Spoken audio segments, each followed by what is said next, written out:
Well, the Deputy Prime Minister Nick Clegg is today calling for tighter border controls and the reintroduction of exit checks. Tony Smith is a former director of the UK Border Force and a consultant for Fortinus, and he joins us from our central London studio. Good to talk to you. In what state do you think British border control is today?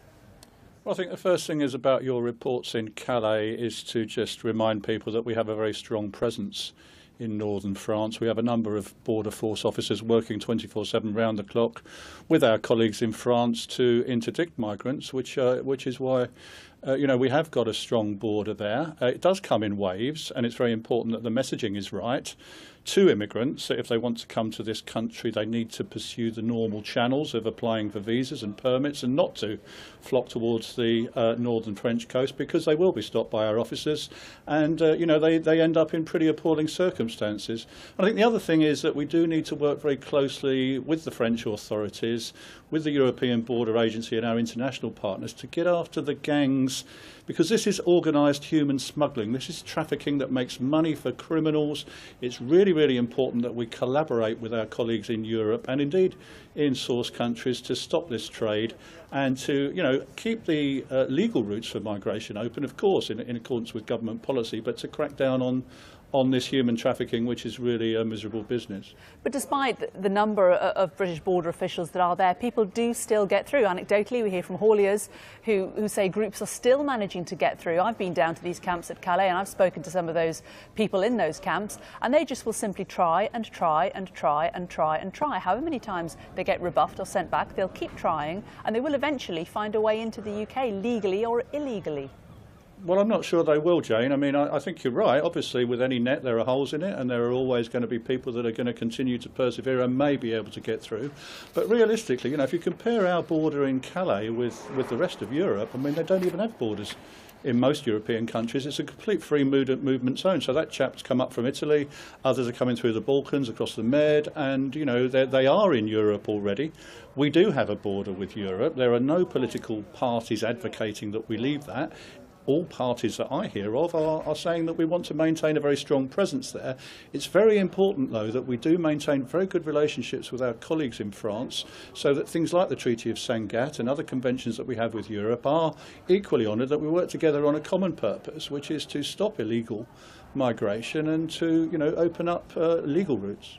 What of Nick Clegg's calls for tighter border controls and the reintroduction of exit checks? Is that something you'd welcome? Yeah, absolutely. I mean, I've been advocating exit checks for some time now. I mean, exit checks are really, really important.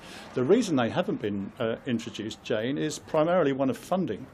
It would cost the Border Force about £30 million a year to do it properly. So although the government, it was a commitment in the coalition agreement to introduce them, but the money was never made available. Things have been done, for example, to empower airlines and security guards to do passport checks legally and to get more information from airlines, certainly on people leaving the country. But the only way to do this properly is to recruit fully trained, properly equipped immigration officers who have access to systems, so that we know who is boarding vessels and vehicles and aircraft going out of the country, and then we can have a proper debate about numbers, because a lot of the debates we've had in the past about numbers have been flawed, because we simply don't know how many people are leaving the country, and if we don't know that, then how can we say how many people are staying here? How do you judge the way that the coalition has handled border control? Pretty well, in terms of certainly we put on a really good Olympics, didn't we? I was very much involved in that when I was working in the Home Office. I thought that was an excellent performance. We have very tight checks at the border.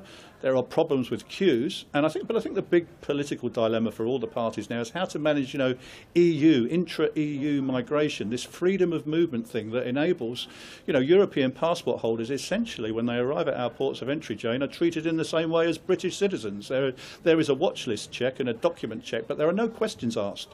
Now, if we are going to start examining European nationals to say, well, how long are you staying? What are you coming for? Are you exercising treaty rights? That's going to take time. That's going to build up queues at the border. How are we going to do that? Where's the money coming from? And how are we going to manage the ports? That's what I'd like to see. Some of the detail in some of these policy ideas about managing this freedom of movement and EU national movements, which are growing all the time. We've got increasing numbers of electronic gates, doing checks which essentially are identity and entitlement checks, but not examinations in the way that we examine people coming from outside the EU. If we're going to start doing that, I'd quite like to know the detail of that. OK, Tony Smith, former Director General of the UK Border Force, good to talk to you.